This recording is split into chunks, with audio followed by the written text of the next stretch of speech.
Tyler Segerman here with you from the Glass Bowl, home of Toledo football. We're 6 days away from the home opener, and there's a lot of new additions for fans to enjoy this fall. One of them being these amazing chair backs that are new this season.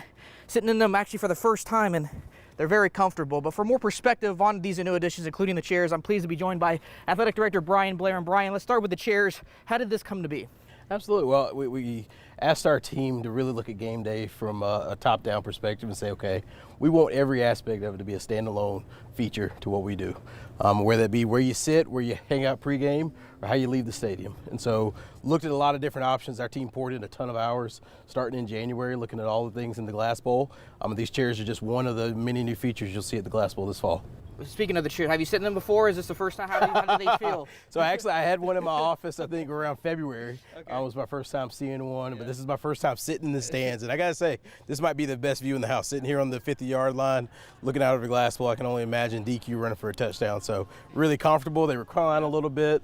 Mesh is breathable, be good for the early season game, so excited about that. Yeah, awesome. And you mentioned these are just one of the many additions for the game day experience here at the Glass Bowl. Tell me more about the other things. Yeah, well, I think a lot of it starts at Rocket Walk. So 2.5 hours before kickoff, we have Rocket Walk starting in lot 10 of the north end of the stadium. You'll see some rockets painted in the lot.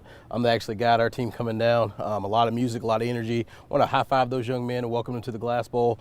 And then we roll into the tailgate. So we're going to have a band in the parking lot. We're going to have a huge LED screen playing games around the day. A lot of festive energy in that parking lot to start. And then we want the party to come inside the stadium. So what's a good party without some good food? So from walking nachos to turkey legs to everything in between, we're going to have some really new concession options, all priced under $5. That'll be a really good feature for what we've got going on. Touchdown, Toledo. And then you go to the team on the field, and I think we've got one of the most entertaining football teams in America.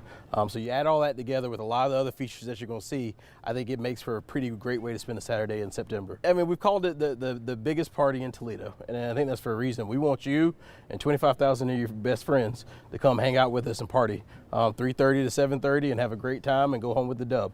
That's the plan. And so everything we've tried to do is make that as seamless as possible. But if you had to say one thing I'm most excited about, probably some of the things we've done for our student section. I think anybody who's been in a football stadium or basketball arena knows that students bring so much energy. So we poured a lot of time into what can we do to make the student experience better, from the tailgate lot into the stadium and all the way in between. So I think there's some cool things we've got plans for our students that'll bleed over into what the fans see on game day. Yeah, well, I certainly look forward to it, Brian. Appreciate the time. And again, 3:30, Texas Southern coming to the Glass Bowl to take on Toledo for their home opener. Rockets definitely excited to be back in Toledo. That kickoff again on Saturday at 3:30.